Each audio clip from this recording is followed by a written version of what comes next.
بسم اللہ الرحمن الرحیم الف لام میم ذالک الکتاب لا ریب فیہ ھدی للمتقین الذین یؤمنون بالغیب ويقيمون الصلاة ومما رزقناهم ينفقون والذين يؤمنون بما أنزل إليك وما أنزل من قبلك وبالآخرة هم يوقنون أولئك على هدى من ربهم وأولئك هم المفلحون إن الذين كفروا سواء عليهم أأنذرتهم أم لم تنذرهم لا يؤمنون ختم الله على قلوبهم وعلى سمعهم وعلى أبصارهم غشاوة ولهم عذاب عظيم آمنت بالله صدق الله العلي العظيم۔ پیارے دینی بھائیوں، ابھی آپ کے سامنے سورہ بقرہ کا پہلا رکوع تلاوت کیا گیا۔ یہ سورہ اللہ تبارک و تعالیٰ نے مدینہ منورہ میں اللہ کے رسول صلی اللہ علیہ وآلہ وسلم کے قلب اطہر پر نازل فرمائی۔ مدینہ منورہ میں جب مکہ معظمہ سے ہجرت کر کے آپ صلی اللہ علیہ وآلہ وسلم وہاں پہنچے تو یہ اسی ابتدائی دور کی صورت ہے، اور اس کی جو ترتیب ہے وہ اللہ کے رسول صلی اللہ علیہ وآلہ وسلم نے جو کاتب وحی تھے، لکھتے تھے، جو ان کو بتلائی ترتیب کیسی رکھنا ہے قرآن پاک میں، اسی ترتیب سے یہ قرآن پاک کی صورتیں آیتیں سب رکھی گئی اور اس کے نام بھی۔ اب مکہ معظمہ میں کافروں کے سامنے دعوت کا ایک اسلوب، ایک طریقہ، اسٹائل الگ تھا، چونکہ وہ لوگ امی تھے، ان کے پاس نہ کوئی کتاب تھی نہ وہ علم پہنچا تھا، تو وہاں دعوت کا طریقہ ہم دیکھتے ہیں کہ 30ویں پارے کے جو سورے ہیں وہ مکہ معظمہ میں زیادہ تر نازل ہیں۔ ان کا اسلوب، ان کا اسٹائل آپ دیکھیں گے، اور یہ سورتوں کا اسٹائل جو مدنی ہے تھوڑا سا آپ دیکھیں گے کہ مختلف ہے، اس لیے کہ یہاں پر یہود اور نصارہ وسیع تھے اور ان کے پاس کتاب کا علم تھا، اور یہ لوگ اللہ تبارک تعالیٰ کو جانتے تھے، چونکہ تورات اور انجیل اور زبور وہاں پر نازل ہو چکی تھی پہلے ادوار میں، تو وہ لوگ جانتے تھے کہ آخرت کیا چیز ہے، رسول کیا چیز ہے، اور حضور صلی اللہ علیہ وآلہ وسلم کے تو انتظار میں وہ آ کر بیٹھے ہوئے تھے وہاں پر، ان کی جنریشن پہ جنریشن وہاں پر انتظار کر رہی تھی، مگر یہ ہے کہ ضد ایک الگ چیز کا نام ہے۔ جب اللہ کے رسول صلی اللہ علیہ وآلہ وسلم کو اللہ تبارک و تعالیٰ نے بنی اسرائیل میں مبعوث نہیں فرمایا تو وہ لوگوں کا جو ہے تو دماغ ایک دم خراب ہو گیا، اور یہیں سے شیطان نے ان کو بہکانا شروع کیا۔ یہ عصبیت، یہ علاقائیت، یہ اپنائیت، یہ اپنی زبان، یہ اپنا قبیلہ، یہ اپنی نسل، اس نے برباد کر دیا ہے بنی اسرائیل کو بھی، اور آج بھی ہم دیکھتے ہیں کہ لوگ اسی میں مبتلا ہے، قبیلوں اور خاندان میں اور فرقوں میں، اور لوگ برباد ہیں۔ یہ مختصر سی تمہید ہے، زیادہ اس کے ڈیپ میں نہ جاؤں گا، بحث کرنے کے لیے بہت ہے، مگر اس کو ذرا ذہن میں رکھیں، اور جو اصل مدعا ہے کہ اگر یہ تمہید نہ بھی ہو، تفسیر نہ بھی ہو، اور قرآن پاک سامنے ہو، تو قرآن پاک تو قیامت تک کے لیے آیا ہے اور ہمیشہ رہنما کو ایک اسٹیپ آگے رہنا پڑے گا. جب بھی فالوورز پیچھے چلیں گے تو قرآن ہمارا رہنما ہے اور حضور نبی کریم صلی اللہ علیہ وآلہ وسلم ہمارے رہنما ہیں. تو آپ دیکھیں گے کہ قرآن اور حدیث واقعی میں آگے ہے ہر دور میں. آج تک کوئی بھی ایسا نہیں ہے جو اس کو غلط ثابت کر سکے. یہ مختصر سی بات تھی جو ذہن میں رکھتے ہوئے آگے سنیں کہ اللہ تبارک تعالیٰ ارشاد فرماتا ہے اعوذ باللہ من الشیطان الرجیم بسم اللہ الرحمن الرحیم الف لام میم. یہ مقطعات قرآنی ہے. اس کا مطلب اللہ تبارک تعالیٰ نے اور حضور نبی کریم صلی اللہ علیہ وآلہ وسلم نے نہیں بتلایا ہے. تو کوئی کتنی بھی کوشش کر لے تو وہ اپنا سر کھپانے کے علاوہ اور کچھ نہیں کر سکتا. اصل مدعا دیکھیں بجائے اس کے کام اس میں الجھے رہے کہ الف لام میم کا مطلب کیا ہے. مطلب جو بھی ہوگا اللہ بہتر جانتا ہے. یہاں پر ہم دیکھیں گے کہ اللہ تعالیٰ فرماتا ہے اب سورہ بقر کا یہ پہلا رکوع ہے اور مقطعات قرآنی کو ہٹا دے تو یہ پہلی آیت ہے. ویسے دوسری آیت ہوگی کہ ذالک الکتاب لا ریب فیہ. یہ وہ کتاب ہے کہ جس میں کوئی شک نہیں. عربی زبان کا کمال دیکھیں کہ ایک بات سے دو اشارے ثابت ہوتے ہیں. ذالکہ کے معنی یہ بھی ہے اور وہ بھی ہے. وہ ٹیکنیکل بات ہے اور اس پر پھر یہ کیا کتاب لگ گیا ہے. وہ کوئی خاص کتاب ہے اور جس میں کوئی شک نہیں. تو اللہ تعالیٰ فرماتا ہے ذالک الکتاب لا ریب فیہ. یہ وہ کتاب ہے جس میں کوئی شک نہیں. اور ہم دیکھتے ہیں سورہ بروج میں کہ وہ کتاب کون سی ہے جو لوح محفوظ میں ہے. وہاں پورا قرآن ہے اور جس میں سے زبور، انجیل، تورات اور نہ جانے کتنے صحیفے سب اسی میں سے آئے ہیں. گویا کہ ہم یوں کہہ سکتے ہیں کہ مدر کمپیوٹر ہے. اور آخر میں اللہ تبارک تعالیٰ نے آفتاب رسالت، مہتاب نبوت، تاجدار مدینہ جناب محمد الرسول اللہ صلی اللہ علیہ وآلہ وسلم کے قلب اطہر پر یہ قرآن پاک نازل فرمایا. اور اللہ تعالیٰ فرماتا ہے کہ ذالک الکتاب لا ریب فیہ. یہ وہ کتاب ہے کہ جس میں کوئی شک نہیں. اب کہنے کو تو یہ کاغذ کے اوراق ہیں سامنے اور اسی طرح سے ساری دنیا میں کتابیں ہیں. کاغذ کے اوراق رقم کر کے ہی ضخیم سے ضخیم کتاب بنائی جاتی ہے. تو مختلف کتابیں اس دنیا میں ہیں. اگر مذہبی اعتبار سے دیکھیں تو تورات جس میں مکسنگ ہو چکی ہے، زبور، انجیل اور کتنے ہی صحیفے. پھر یہاں پر چلے آئے تو رامائن، دھما پد، اپنیشد، کتنی ہی کتابیں. اور پھر اس کے علاوہ الفریڈ ہچکاک کے ناولز اور شرلاک ہومز کے ناولز اور ابن صفی کے ناول اور نسیم حجازی کے ناولز، تاریخی اور غیر تاریخی. ایسے کتنے ہی کتابیں ہیں اس دنیا میں. ہے نا کتابیں؟ ایک کتاب بھی ایسا بتا دے جو وہ خود کہتی ہو کہ میرے اندر شک نہیں ہے.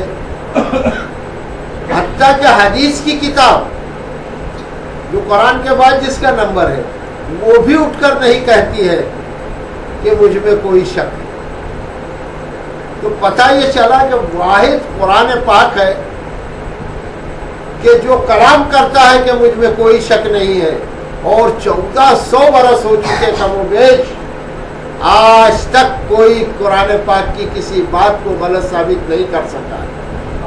آپ دیکھیں گے کہ بارش کا جو سائنس نے پیمانہ طے کیا ہے یہ قرآن نے 1400 برس پہلے بتلا دیا ہے اور آج تک اس میں کوئی چینج نہیں ہے. آبی بخارات جاتے ہیں، بادل بنتے ہیں، ہوائیں چلتی ہیں رحمت کی، اور پھر وہ بادل پھیلتے ہیں اور پھر بارش ہوتی ہے، برسوں سے عمل ہو رہا ہے، وہ اس کو غلط قرار دیا۔ اسی طرح سے کھیتوں میں اناج کا اگنا، سورج کا نکلنا، چاند کا ڈوبنا، یہ سب کا، ستاروں کا نکلنا اور ڈوبنا، یہ سب برسہ برس سے ہو رہا ہے۔ اور جو بات قرآن پاک نے بتلائی ہے، ایک بال برابر بھی، یکسر منہ بھی اس میں آج تک فرق نہیں آیا اور نہ آئے گا انشاءاللہ، اس لیے کہ اللہ نے فرمایا کہ یہ وہ کتاب ہے کہ جس میں کوئی شک نہیں ہے۔ اور جب ایسی کتاب ہے تو واقعی یہ کتاب فائدہ تو پہنچائے گی۔ ایک یونیک چیز، ایک ایسی چیز اللہ تبارک تعالیٰ نے بھیجی ہے کہ جس میں کوئی شک نہیں، 100% چیز۔ آپ کہتے ہو کہ بھائی یہ اصلی گھی ہے، تو لوگ ترستے ہیں، 400 روپیہ کلو، بولے بھائی لے کے 400 میں بھی آج اصلی گھی نہیں مل رہا ہے۔ آج گاؤں میں بھی بے ایمانی اور مکسنگ آ گئی ہے، شہروں کو تو جانے دیجیے۔ آج شہد اصلی ملنے سے رہا، گاؤں والے بھی اب مکسنگ کرنے لگے، کوئی اصلی شہد کی بات کرے تو بولتے بھائی کتنے کا بھی وہ لے کے آ جائے۔ تو یہ وہ کتاب ہے کہ جو اپنے آپ میں وزن رکھتی ہے اور کہتی ہے کہ مجھ میں کوئی شک نہیں، تو واقعی اس پیور چیز کا کسی کو تو فائدہ پہنچنا چاہیے نا۔ تو فائدہ کیا ہے دیکھیے گا، اللہ تعالیٰ فرماتا ہے کہ یہ وہ کتاب ہے جس میں کوئی شک نہیں، اور ہدی للمتقین، یہ ہدایت ہے ان لوگوں کے لیے جو پرہیزگار ہیں۔ کسی کو کوئی بیماری ہو جائے اور اس کے بعد وہ پرہیز نہ کرے، چھوٹی بیماری ہو یا بڑی بیماری ہو، اگر وہ پرہیز نہ کرے تو بتلائیے کہ لوگ اس کو عقل مند کہیں گے یا بیوقوف؟ یار کمال کرتے، تم دوائیں بھی لیے جا رہے ہو اور پرہیز کرتے نہیں ہو۔ پرہیز کو دیکھیے تو اللہ تعالیٰ فرماتا ہے کہ ہدی للمتقین، کہ یہ متقین کے لیے ہدایت ہے۔ اور متقین کون؟ جو پرہیز کرتے ہیں، جو بچتے ہیں۔ اب یہاں پر بتلا دیا گیا ہے کہ ڈائبٹیز میں بٹاٹا نہیں کھانا، آم نہیں کھانا، کیلے نہیں کھانا، انگور نہیں کھانا، انجیر نہیں کھانا۔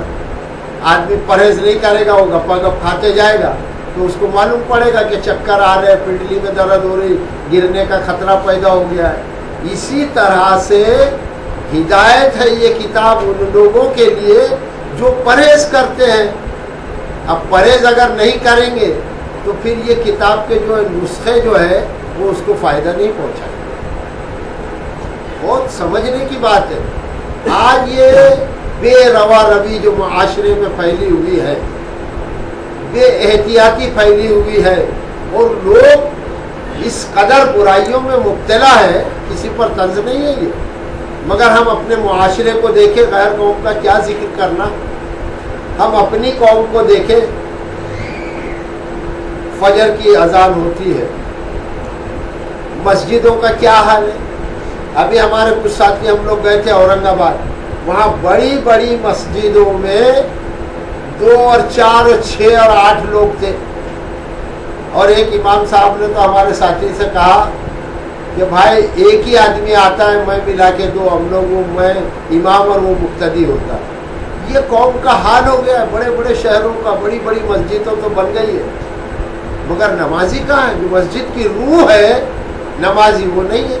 اور برائیاں آپ دیکھیں تو کوئی مینڈریکس کھا رہا ہے، کوئی گرد پی رہا ہے، کوئی ہیروئن لے رہا ہے، کوئی براؤن شوگر میں مبتلا ہے، کوئی چرس پی رہا ہے، کوئی گانجے میں مبتلا ہے، کوئی شرابیں پی رہا ہے، اور مختلف نشے ہے، یہاں تک کہ کوئی کوکین کھا رہا ہے، کوئی ناگن سے ڈسا رہا ہے۔ اس قسم کے ہما قسم کے جو ہے تو نشاور چیزیں، منشیات اس دنیا میں اب ہے، اور لوگ اس میں مبتلا ہے۔ اور یہ قرآن پاک ان لوگوں کے لیے ہدایت ہے جو متقی ہے، جو ان باتوں سے، برائیوں سے پرہیز کریں گے، ان کے لیے یہ کتاب کیا کرتی ہے بھائی؟ اب کوئی پرہیز نہ کرے گا اور بولے یہ مسلمان ہے، قرآن بھی سنتا ہے، قرآن پڑھتا بھی ہے، سمجھتا کچھ نہیں، اور جب پرہیز نہیں کرتا ہے تو اس کو یہ کتاب فائدہ کیسے پہنچائے؟ پھر اللہ تبارک تعالیٰ فرماتا ہے اس کی دوسری شرط کہ الذین یؤمنون بالغیب ویقیمون الصلاۃ ومما رزقناہم ينفقون۔ اب یہ کتاب کس کو فائدہ پہنچائے گی؟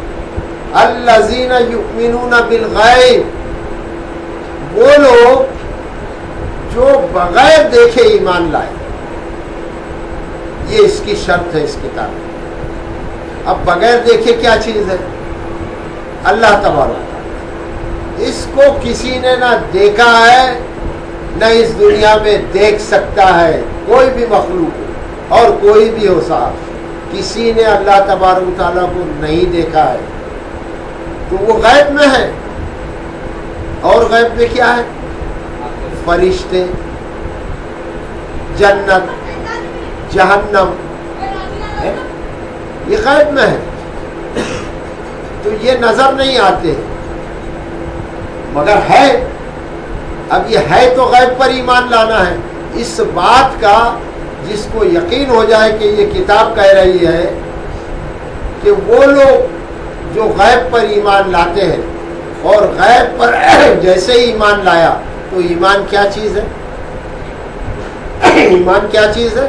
لا الہ الا اللہ محمد الرسول اللہ صلی اللہ علیہ وسلم۔ اب ایمان میں آدمی داخل ہو گیا ہے، اب ایمان میں داخل ہو گیا ہے تو مجھے معاف فرمائے آپ لوگ، اب ایمان میں داخل ہو گیا ہے، اب چرس بھی پیتے پھرے گا اور ایمان والا بھی کہلائے گا۔ بات سمجھ میں آتی ہے؟ دارو بھی پیے گا اور ایمان والا بھی ہوگا، براؤن شوگر اور بٹن بھی کھائے گا اور ایمان والا بھی ہوگا۔ یہ بات سمجھ میں آتی ہے کیا؟ کسی کی آتی ہو تو کھڑا ہو کے بتا دے بھائی کہ ہاں ایمان لایا ہے اور یہ کام بھی کرے گا، دارو پیتے بھی پھرے گا، جوئے کھیلتے بھی پھرے گا، جھوٹ بھی بولے گا، وعدہ خلافی بھی کرے گا، یہ تمام برائیاں کرتے رہے گا، کیونکہ بھائی لا الہ الا اللہ محمد الرسول اللہ صلی اللہ علیہ وسلم اس نے پڑھا ہے، ایمان لایا ہے۔ تو کیا یہ بات سمجھ میں آتی ہے؟ ہر آدمی کہے گا کہ نہیں یہ بات تو سمجھ میں نہیں آتی۔ تو ایمان لاتے ہی پہلا کام کیا کرنا پڑے گا وہ غور سے سنو۔ یہ پہلا رکوع ہی اتنا زبردست ہے کہ آدمی غور سے سن لے تو پورا قرآن اس نے سمجھ لیا اور پوری زندگی اس کی سمجھ میں آ گئی اور دنیا اور آخرت سب سمجھ میں آ جائے گی، یہ رکوع اگر غور سے سنے اور آدمی عمل کر دے۔ تو یہاں پر فرمایا پہلی شرط یہ ہے اللہ تعالیٰ نے کہ وہ یقیمون الصلاۃ، کہ وہ نماز قائم کرتے ہیں، نماز پڑھتے نہیں۔ جمعہ کو پڑھ لیا، سال میں پڑھ لیا، عید بقرعید میں پڑھ لیا، 8 دن میں کبھی پڑھ لیے، دن میں 2-3 ٹائم پڑھ لیے، یہ پڑھنا ہے۔ یہاں پڑھنا مراد نہیں ہے، جیسے ہی آدمی ایمان لائے گا وہ یقیمون الصلاۃ، اور وہ ایمان لانے والے کیا کرتے ہیں؟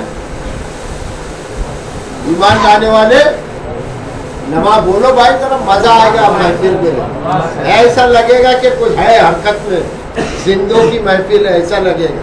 تو وہ لوگ کیا کرتے ہیں؟ نماز پڑھتے ہیں، اور جو نماز نہ پڑھے تو پھر ایمان کیا چیز ہوئی؟ یہ پہلی شرط ہے کہ ایمان لاتے ہی غیب پر نماز قائم کرنا پڑے گی۔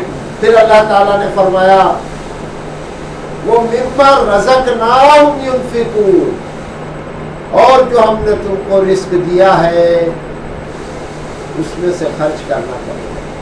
اور جو ایمان لاتے ہیں وہ کیا کرتے ہیں؟ ان چیزوں میں سے خرچ کرتے ہیں جو اللہ تبارک تعالیٰ نے دی ہے۔ ذرا میں رزق کے معنی کو تھوڑا سا پھیلا دوں۔ رزق کے معنی دال چاول سبزی ترکاری گوشت ہی کے نہیں ہے، رزق کے معنی روزی کمانا اور پیسے کے ہی نہیں ہے۔ رزق اس معنوں میں ہے کہ اللہ تبارک تعالیٰ نے جو نعمتوں سے سرفراز کیا ہے، مثال کے طور پر اگر کسی کے پاس علم ہے تو وہ اللہ کا دیا ہوا رزق ہے، کسی کے پاس طاقت ہے، کوئی پہلوان ہے، مضبوط ہے، تو اللہ کا دیا ہوا رزق ہے، اور کسی کے پاس پیسہ ہے، دھن دولت ہے، تو وہ اللہ کا دیا ہوا، اور کسی کے پاس کثیر اولاد ہے. دیکھو کسی کے گھر میں 8-10 لڑکے رہتے تو بولے بھائی اس کا خاندان بھاری ہے، کون اس سے ٹکرائے گا، 8-10 تو اس کے گھر کے ہی. تو یہ بھی کیا ہے؟ رزق ہے. تو اللہ تبارک تعالیٰ فرماتا ہے کہ جو غیب پر ایمان لاتے ہیں وہ مما رزقناہم ينفقون، اور اس رزق میں سے خرچ کرتے ہیں جو ہم نے ان کو دیا ہے. اب اگر کسی کے پاس پیسہ ہو اور وہ جمع کرتے ہوئے اپنے ہی دودھ ملائی کھا رہا ہے، اپنے بال بچوں کا دیکھ رہا ہے، پڑوسی بھوکے مر رہے ہیں، تو یہ نہیں چلے گا اسلام میں. غیب پر ایمان لانے والوں، تم کو پڑوسیوں کا خیال رکھنا پڑے گا، یتیم بیواؤں کا خیال رکھنا پڑے گا، غریبوں کا خیال رکھنا پڑے گا، نادار بچوں کا خیال رکھنا پڑے گا. اور اگر کسی کے پاس علم ہے تو وہ علم لے کر بیٹھ نہیں جائے گھر میں، اور گھر میں بیٹھنے کے بعد قبر میں چلا جائے، اس کو دفن کر کے آ جائے اس کے علم کے ساتھ. تو وہ علم کیا خرچ کیا اس نے دنیا میں؟ اور علم آپ تو دیکھ رہے ہیں کہ بھائی بڑے عالم صاحب ہے، اب اللہ سے عالم کو لینا ہے نا کچھ، اور اگر دنیا سے ہی لے لیا اس نے تو پھر علم کی قیمت ایک پیسے والا ہے، وہ اللہ کی راہ میں خرچ کرتا ہے اور کسی کا احسان نہیں جتاتا ہے، تو اس کا خرچ کرنا پیسے والے کا بالکل صحیح ہے کہ اس نے صحیح پیسہ خرچ کیا، اور جس کو دیتا ہے اس سے کوئی آس نہیں رکھتا ہے، وہ اللہ سے چاہتا ہے نا. پیسے والا تو وہ تو سکسیس ہو گیا، کامیاب ہو گیا. اور جیسے ہی علم والا، اب وہ کس کے لیے کر رہا ہے؟ اگر اس نے خالص اللہ کے لیے نہیں کیا اور پیسے کے پیچھے ہی بھاگتا رہا کہ نہیں میری قیمت تو 10,000 ہے بھائی، میں اس سے کم میں نہیں آتا، میری قیمت 20,000 ہے بھائی، میں اس سے کم میں نہیں آتا، تو وہ تو یہی معاوضے لے رہا ہے. ذرا خود علم والے سوچ لیں اس بات کو کہ پیسے والا تو اللہ کے لیے خرچ کر چکا، اب علم والے کا نمبر آیا تو اس نے اپنی قیمت لگا لیا، اور جب قیمت لگا لیا اس دنیا میں تو اپنے علم کا یہاں معاوضہ لے لیا، تو پھر یہاں لیا تو وہاں آپ سب بول. اللہ کرے کہ بچ جاوے ایسے علم والے، مگر عقل تو یہ کہتی ہے کہ جب یہاں لے لیا تو نے اللہ کی کتاب کو، اللہ نے جو علم دیا ہے اس کو تو نے ٹکے ٹکے میں بیچ دیا، اس کی قدر ہی نہیں تھی تیرے پاس کہ کیا قیمتی چیز تو کوڑیوں میں بیچ رہا ہے. اللہ پر بھروسہ رکھتا تو یقیناً اس کا فائز ملتا اور اللہ تبارک تعالیٰ اسباب بنا دیتا. یہاں ایک سائڈ تو یہ ہے کہ جیسا پیسے والا اپنے پیسے بانٹتا نہیں ہے. آپ دیکھیں گے پیسے والا کوئی اللہ ماشاء اللہ ہے جو خرچ کرتا ہے دل کھول کے، باقی پیسے والے بڑے کنجوس ہوتے ہیں. مجھے معاف فرمائیں کہیں سب دھونا شروع نہیں کر دیں مجھ کو کہ ہم کو کنجوس بولا، یہ معاشرے میں دکھتا ہے. خرچ کرتے ہیں پیسے والے، مگر جیسا کرنا چاہیے، جیسا حضرت عبد الرحمن بن عوف کرتے تھے، جیسا حضرت عثمان غنی رضی اللہ تعالیٰ عنہ کرتے تھے، ایسا خرچ کرنے والے چاہیے. یہ ڈر ڈر کے ناپ تول کے خرچ کریں گے تو ناپ تول کے ہی ملے گا. تو چلو پیسے والا تو اپنے پیسے اتنے لٹاتا نہیں ہے، مگر وہ علم والے کو کہتا ہے کہ ارے یار یہ تو بہت علم والا ہے، اس کو علم بانٹنا چاہیے تھا. کیوں بھائی تم کو پیسے نہیں بانٹنا چاہیے تھا؟ علم والے کو لا کے بٹھا دو، تو بانٹتے رہے اور تو پیسے اپنے جمع کرتے رہے. یہ علم والے کے لیے پیسے والے کو چاہیے کہ وہ اس کے گھر کا بھی خیال رکھے کہ ایک آدمی نے اپنی لائف لگا دی اللہ کے کام میں، تو آخر اس کے بال بچے اور وہ کہاں جائے گا. تو یہ معاشرے کو سوچنا چاہیے. مگر جس کے پاس ہے علم اس کا کام ہے کہ نہ لے. یہ دونوں بہت ٹیکنیکل بات ہے. اور جو بڑے بڑے طاقتور ہیں اپنی طاقت جو ہے تو ظلم پر لگا رہے، کسی کو بھی چماٹ مار دیے، محلے میں گئے سبزی والے کو ایک لات مار کے اس کا سیب اٹھا لیے. میں یہ آئے دن منظر دیکھتے رہتا ہوں، کسی نے پپیا اٹھا لیا، کسی نے انگور توڑ کے کھا لیا. یہ مسلمانوں کی حرکت ہونا چاہیے، ایک غیب پہ ایمان لانے والے کی. تو تیرے پاس طاقت ہے تو ایک غریب بھیا کو لات مار دیا اور اس کا چھین کے کھا لیا. یہ ہوتا ہے محلے میں، آپ دیکھیے گا. کسی کی سبزی اٹھا لیے، کسی کا گوشت لے لیے، کسی کا یہاں سے دال چاول لے لیے.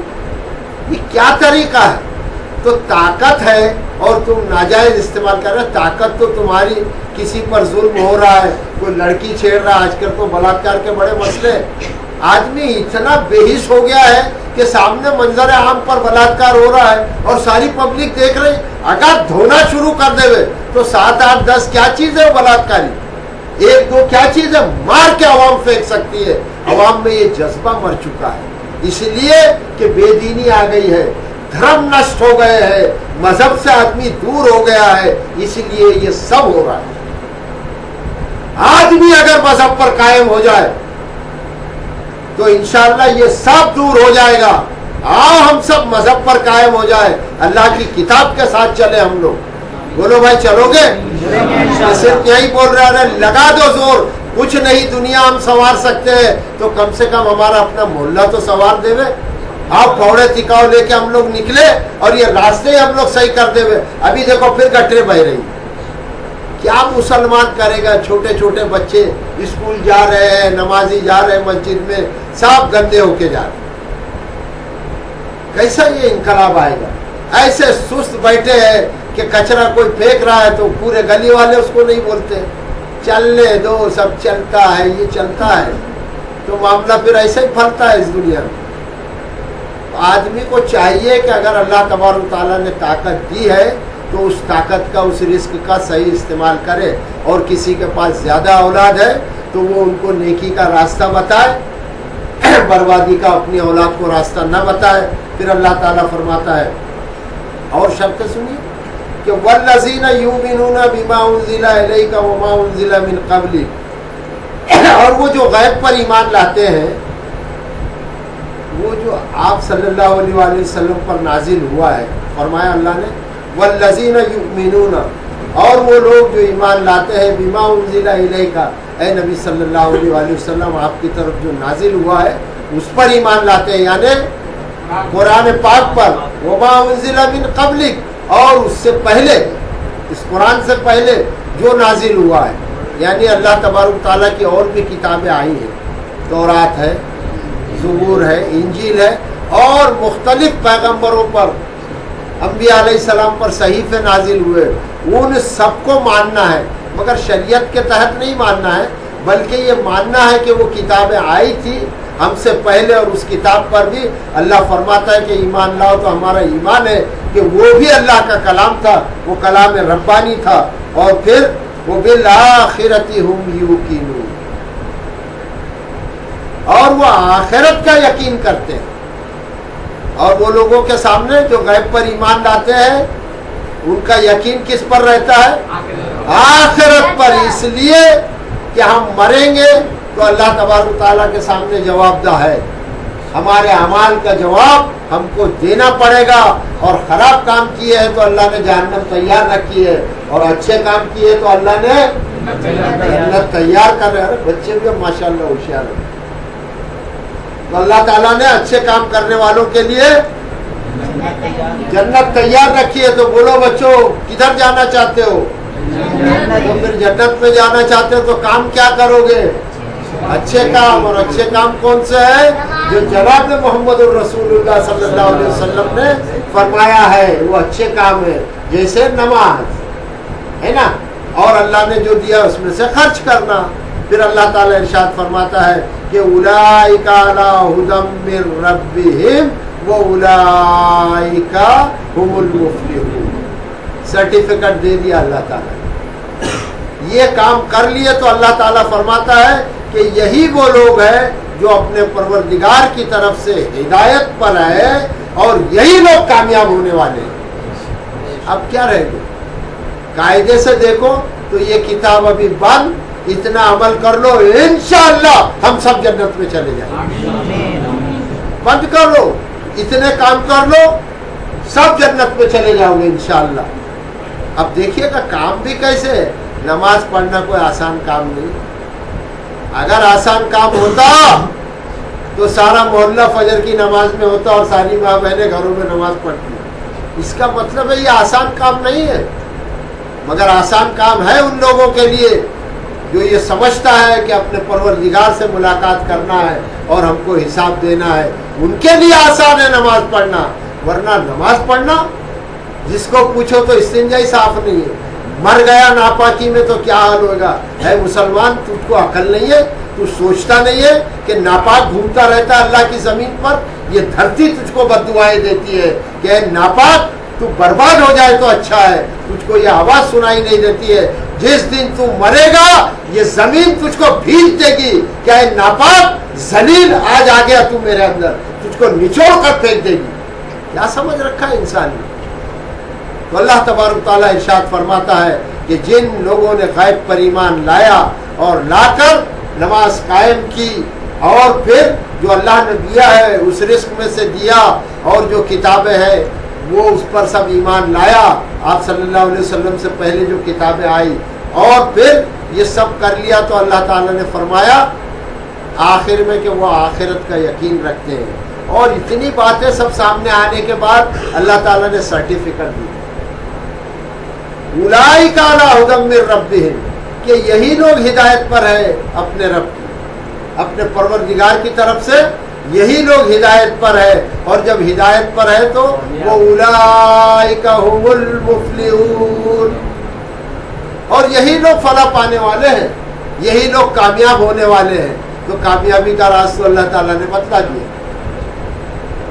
کہاں چھپایا اللہ تعالیٰ نے؟ اب کوئی مولوی بتائے یا نہ بتائے کیا لینا دینا ہے؟ آج تو بات سمجھ میں آ گئی نا، کہ بولو بھائی نہیں آئی بات سمجھ میں؟ ارے جب آ گئی ہے تو اتنے کام کر لیں گے تو انشاءاللہ ثم انشاءاللہ سب کامیاب ہو جائیں گے. اس لیے کہ اللہ تعالیٰ نے یہ سرٹیفکیٹ دیا ہے کہ یہی لوگ ہیں جو فلاح پانے والے ہیں. پھر اللہ تعالیٰ فرماتا ہے ان الذین کفروا سواء علیہم انذرتہم ام لم تنذرہم لا یؤمنون. یقیناً جن لوگوں نے کفر کیا، کفر سے مراد ان باتوں کا انکار کیا، اب وہ چاہے کوئی بھی ہو، چونا بھٹی میں کافروں کو ڈھونڈتے رہ جاؤ گے کیا؟ یا سب مسلمان ہیں 100%؟ ذرا غور کریں، بات ایسی نہیں ہے اور اتنی آسان بھی نہیں ہے.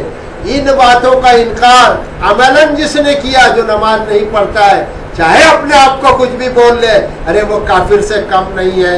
اللہ کے رسول صلی اللہ علیہ وسلم نے فرمایا کہ نماز فرق کرنے والی چیز ہے مسلمان اور کافر کے درمیان. کیا بات کرتے ہو؟ آقا مدنی صلی اللہ علیہ وسلم کا فرمان ہے اور وہ بالکل صحیح فرمان ہے. اور یہ جو ہوش میں نہیں ہے مسلمان کہ نمازیں بھی چھوڑ رہا ہے، تو اللہ تعالیٰ نے فرمایا کہ ان الذین کفروا سواء علیہم، کہ جن لوگوں نے کفر کیا ان کے لیے برابر ہے انذرتہم ام لم تنذرہم لا یؤمنون، کہ تم ان کو ڈراؤ یا نہ ڈراؤ یہ ماننے والے نہیں ہیں، ایمان لانے والے نہیں ہیں. تو بیکار ہے ان پر محنت کرنا. بس محنت کرتے چلو، بولتے چلو، جو آتا ہے تو ٹھیک ہے، نہیں آتا ہے تو اپنی راہ لے لے. کیا کسی کا لے لے گا؟ آپ قریش نگر میں چلتے ہیں، چونا بھٹی کی بات نہیں ہو رہی، قریش نگر میں چلتے ہیں اور لوگوں کو نماز کے لیے بلاتے ہیں، اذانیں ہوتی ہے اور لوگ جاتے ہیں شمشان کی طرف. اذانیں ہوتی ہے، پوچھو کیا الٹا کہا جا رہا ہے؟ آ رہا ہوں نا بھائی، ابھی آ رہا ہوں، تو چل آتا ہوں. یہ طریقہ ہو گیا ہے. اور پھر اس کے بعد بھی کہے گا دعوے سے کہ میں مسلمان ہوں. ٹھیک ہے، ایمان کوئی کسی کا کسی کے بولنے سے آتا ہے نہ جاتا ہے. میرے بولنے سے کوئی کافر نہیں ہوگا اور میرے بولنے سے کوئی مسلمان نہیں ہوگا. جیسا کہ اسٹیج سے فتوے دیے جا رہے ہیں کہ یہ کافر، یہ کافر، یہ کافر، اور یہی صرف مسلمان. تو کسی کے بولنے سے نہ ایمان آتا ہے نہ ایمان جاتا ہے. ہاں مگر حضور نبی کریم صلی اللہ علیہ وآلہ وسلم کے فرمان سے جو ہٹ جائے گا تو خطرہ ہے ایمان جانے کا، خطرہ ہے بالکل ایمان جانے کا. اور آپ صلی اللہ علیہ وسلم کا فرمان یہ تھا کہ مسلمانوں نماز قائم کرو، اس لیے کہ تمہارا اللہ فرماتا ہے نماز قائم کرو. اور جیسے اللہ نے فرمایا، محمد صلی اللہ علیہ وآلہ وسلم نے پہلے کر کے دکھلا دیا کہ دیکھو امتیوں، تم بعد میں پڑھنا، میں تم سے پہلے پڑھتا ہوں، اور ایسا پڑھتا ہوں کہ تم کیا پڑھو گے میں رات میں بھی پڑھتا ہوں. ورم آ جاتا تھا آپ صلی اللہ علیہ وسلم کے پیر مبارک پر. ہم لوگوں کو شرم آنا چاہیے مسلمان کہتے ہوئے، اے مسلمانوں خدا کے لیے اپنے بچوں کو بچاؤ، اپنے گھر کی عورتوں کو بچاؤ جہنم کی آگ بننے سے. وہ جو پتھروں کے ساتھ جلائے جائیں گے. تو اپنے چھوٹے چھوٹے بچوں پر رحم کرو اور خود جب تک نہیں پڑھو گے بچوں پر اثر نہیں آئے گا. بچوں پر اثر آئے گا؟ جو کام ہم کرتے نہیں وہ بچہ کیوں کرے گا؟ تو پہلے ہم کو پڑھنا پڑے گا پھر بچے نماز پڑھیں گے, اور جب بچے پڑھیں گے تو ہمارا گھر گل و گلزار ہو جائے گا, ہمارے گھر میں رحمت اور برکتیں نظر آئے گی, اور ہم سب کا معاشرہ اسلامی معاشرہ ہو جائے گا. تو ہم سب محنت کریں گے کہ صرف سننے کی حد تک رہیں گے؟ ٹھیک ہے, ہم لوگ گناہگار لوگ ہیں, کوشش کرتے رہیں, ایک دوسرے کو دعوت دیتے رہیں, اپنے گھر میں بھی سدھار کریں اور باہر بھی سدھار کرنے کی کوشش کریں. ایک دن آئے گا اے اللہ ہم سب کو جما دے اور یہ محلے میں وحدانیت کا انقلاب لا دے. اے اللہ تعالیٰ شرک اور کفر کے اور بدعت کے یہاں سے جنازے نکال دے. اللہ تعالیٰ یہ شیعوں کو ہمارے محلے سے باہر کر دے, جنہوں نے اتنی گمراہی پھیلائی ہے کہ 200 تاجیے ایک تھا 200 اس کے بچے ہو گئے اور پھر رہے محرم. اللہ تبارک تعالیٰ ہم سب کو عقل سلیم عطا فرمائے. تو اللہ نے فرمایا کہ جن لوگوں نے کفر کیا ہے ان کے لیے برابر ہے, چاہے تم انہیں ڈراؤ یا نہ ڈراؤ, یہ نہیں مانیں گے, یہ ایمان نہیں لائیں گے. پھر آخر میں اللہ تعالیٰ ارشاد فرماتا ہے کہ ختم اللہ علی قلوبہم وعلی سمعہم, اللہ تعالیٰ نے ان کے دلوں پر مہر لگا دی. سب آپ لوگ ہی بول رہے, اللہ تعالیٰ نے ان کے دلوں پر مہر لگا دیا, وہ علی سمعہم, اور ان کی سماعت پر. حالانکہ ان کے دل ہے, حالانکہ ان کے کان ہے بظاہر, مگر یہ جو حق کی آواز ہے ان کے دلوں میں نہیں داخل ہو رہی ہے, اور یہ حق کی آواز ہے ان کے کانوں کے اندر نہیں جا رہی ہے. وہ سب اپنے اپنے گروپ بنا کر بیٹھے ہوئے ہیں, یہ فرقے کا ہے, وہ فرقے کا ہے, یہ گروپ کا ہے, وہ گروپ والا بول رہا ہے اس کا قرآن سننے نہیں جانا, یہ بول رہا ہے اس کا قرآن نہیں سننے جانا. ارے آدمی سے پرابلم ہو سکتا ہے, قرآن پاک تو ایک ہے, کوئی کسی کو روک رہا ہے یعنی وہ ابو جہل کی کیٹیگری میں جا رہا ہے. اگر کوئی قرآن سننے سے روکتا ہے تو وہ ابو جہل روکتا تھا, مسلمان نہیں روک سکتا ہے. کسی کا کسی سے جھگڑا ہو, نظریاتی اختلافات ہو, وہ اپنی جگہ ہے, مگر قرآن پاک کی دعوت میں رکاوٹ ڈالنے والا انشاءاللہ آخرت میں ذلیل و خوار ہوگا, چاہے وہ کتنی بڑی پگڑی والا مسلمان. پھر اللہ تبارک تعالیٰ ارشاد فرماتا ہے کہ اللہ تبارک تعالیٰ نے ان کے دلوں پر مہر لگا دی, یعنی آپ ان کے دل میں وہ بات اترتی ہی نہیں, ان کی سمجھ میں ہی نہیں آتا ہے, چاہے آپ کتنی بھی تبلیغ کرو, کتنا ہی قرآن سناؤ, کتنی ہی فرمودات آپ صلی اللہ علیہ وسلم سناؤ, حدیثیں سناؤ, نہیں سمجھ میں آتا ہے. اس لیے کہ ان کے جو کان ہے بظاہر کان ہے, اور ان کو جو ہے تو سجائی نہیں دیتا اور سنائی بھی نہیں دیتا ان کو, کہ حق بات ان کے کانوں میں سے دل میں اتر جائے, ان کو سنائی نہیں دیتا ہے. پھر اللہ تعالیٰ فرماتا والا ابصارہم غشاوہ, اور اللہ تبارک تعالیٰ نے ان کی نگاہوں کے سامنے, آنکھوں کے سامنے پردہ ڈال دیا. آپ دیکھتے اذانیں ہو رہی ہے, کئی لوگ نماز کو جاتے ہیں, کئی لوگ, اور وہ لوگ دیکھتے ہیں بیٹھ کے, کوئی چائے پی رہا ہے, کوئی پان کی دکان پہ کھڑا ہے, کوئی یہاں ہے, کوئی یہ دکان میں, اور دکانیں تو ایسی چلا رہے ہیں, ایسی چلا رہے ہیں جیسے ان کو مرنا نہیں, اب یہ دکان چلانے کو پیدا ہوئے. حالانکہ عرب میں بھی آپ جا کر دیکھیں گے تو اذانیں ہوتی ہے, دکان پر چادر ڈال دیتے, دری ڈال دیتے, اور سیدھا نماز میں بھاگتے ہیں. یہاں کا مسلمان ایسا لگتا ہے صبح سے شام تک میں کسی کا نام نہیں لیتا, سب دکان والوں کو دیتا. الحاق و متکاثر والی آیت ان پر بالکل فٹ آتی ہے کہ یہ تکاثر نہیں لگے ہوئے, بس صبح سے آ جاتے ہیں, مال سمیٹنا شروع کرتے ہیں تو 8-9 بجے دکان بند کرتے ہیں, ساری نمازیں چلی جاتی ہے, اور پھر کہنے کو یہ مسلمان. یہ طرز نہیں ہے بلکہ یہ سدھار کی طرف ایک قدم ہے کہ جو بتایا جا رہا ہے. میرے بھائیوں, یہ نگاہوں کا پھر پردہ کیسا آتا ہے کہ وہ دیکھتے ہیں کہ کچھ لوگ نماز کو جا رہے ہیں اور بہت سے لوگ پوچھر میں آتا ہوں ہمارے لیے دعا کرنا بھائی. اچھا اب اس کے لیے وہاں دعا کریں کہ یہ نماز میں آوے, تیرے لیے کیا دعا کرنا, ہم خود اپنے لیے کر لیں گے نا بھائی. یہ کیا طریقہ ہے دعا کرنا, اور تو یہاں پر موج بجا کرنا, ہم تیرے لیے دعا کرتے رہو. یہ طریقہ بنا لیا, ایک اچھا نکلا, ایک جماعت نے نکالی, بھائی دعا میں یاد رکھنا. اچھا اب یہی کام رہ گیا تم کو دعا میں یاد رکھنے کا, اور تم عمل پہ آنا نہیں. کیا طریقے ہیں مسلمانوں میں, ایسا چھوٹی باتیں کرتے ہیں. حالانکہ اچھی بات ہے دعا میں یاد رکھنا, ارے مگر کوئی مستحکم کام کے لیے دعا میں یاد رکھا جائے گا. کہ صبح سے شام تک منن کی دعا، چنن کی دعا، نسیمن کی دعا، سب ان کے لیے دعا کرتے رہنا کیا طریقہ ہے؟ اپنی دعا خود مانگ، اپنا عمل خود کر، عمل کر کے دعا مانگ، انشاءاللہ فیض پائے گا مسلمان۔ کہ اللہ تعالیٰ فرماتا ہے ختم اللہ علی قلوبہم وعلی سمعہم وعلی ابصارہم غشاوہ، اور اللہ تعالیٰ نے ان کے دلوں پر مہر لگا دی ہے اور ان کے کانوں پر اور ان کی آنکھوں کے سامنے پردہ ڈال دیا ہے، اور پھر انجام یہ رکوع میں ان کا کیا ہونے والا ہے؟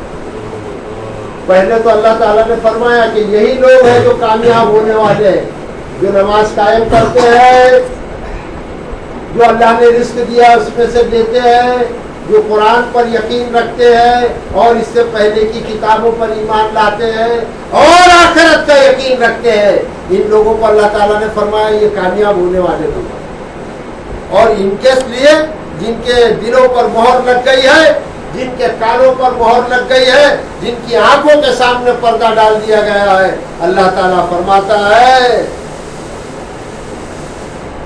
وَلَهُمْ عَذَابٌ عَظِيمٌ، اور ان لوگوں کے واسطے بڑا عذاب ہے۔ کون؟ جو نمازیں چھوڑ رہے ہیں، جن کے دلوں پر مہر لگ گئی ہے۔ بے نمازیوں کے لیے کیا ہے؟ بڑا عذاب ہے۔ اور جو اللہ نے رزق دیا ہے اس میں سے نہ خرچ کرنے والوں کے لیے بڑا عذاب ہے۔ اور قرآن پر صرف زبانی ایمان لانے سے کام نہیں چلے گا، عملاً ایمان لانا پڑے گا، اور جو اس کتاب پر ایمان نہیں لاتا ہے ان کے لیے بڑا عذاب ہے، اور جو کتابوں کو نہیں مانتے ہیں ان پر بڑا عذاب ہے، اور جو آخرت کا یقین نہیں رکھتے، کہنے کو تو کہتے ہیں ہاں آخرت ہے، کیسا ایمان ہے تمہارا آخرت پر جو برائیوں پر آمادہ کرتا ہے، جو برائیوں پر اکساتا ہے؟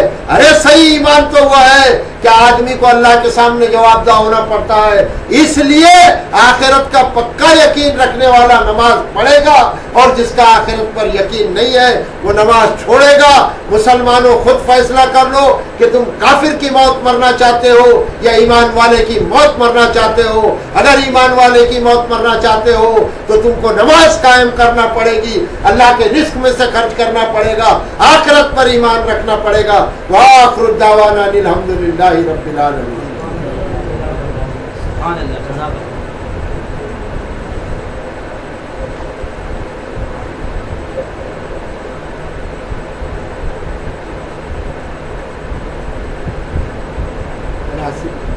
سبحان اللہ یہ گفت رکھو، یہ گفت بہت اونچا پہنچا جاتا ہے۔ سبحان اللہ و بحمدہ، سبحان اللہ العظیم، سبحان اللہ و بحمدہ، سبحان اللہ العظیم، سبحان اللہ و بحمدہ، سبحان اللہ العظیم۔ الحمدللہ رب العالمین، الصلاۃ والسلام علی سید المرسلین۔ یا اللہ تبارک تعالیٰ تیرا دیدار پاک نصیب فرما دے، تیری مغفرت پاک نصیب فرما دے، تیری جنت الفردوس عطا فرما دے، خصوص اس میں تیرا دیدار پاک نصیب فرما دے۔ جناب محمد رسول اللہ صلی اللہ علیہ وسلم کا دیدار پاک نصیب فرما دے، ان کے مقدس و مبارک ہاتھوں سے آب فضل نصیب فرما دے۔ اللہ تعالیٰ ان کی شفاعت نصیب فرما دے، موقع دے۔ اے اللہ تبارک تعالیٰ ہمارے گناہوں کو معاف فرما، ہمارے ماں باپ کے گناہوں کو معاف فرما، مومنین و مومنات مسلمین و مسلمات کے گناہوں کو معاف فرما۔ ربنا آتنا فی الدنیا حسنہ وفی الآخرۃ حسنہ وقنا عذاب النار۔ اللہم فاطر السماوات والارض انت ولی فی الدنیا والآخرہ توفنی مسلما والحقنی بالصالحین۔ اللہ تعالیٰ جو کچھ ہم نے پڑھا، سنا، سکھایا، سیکھا، سمجھایا اور سنایا، اللہ تبارک تعالیٰ ہم سے کوئی غلطی ہوئی ہو تو معاف فرما دے۔ اللہ تبارک تعالیٰ اس توحید کے کام کو ہمیشہ کے لیے ہم سے کروا لے اور اسی پر ہم سب کا خاتمہ کر دے۔ اللہ تعالیٰ اب کوئی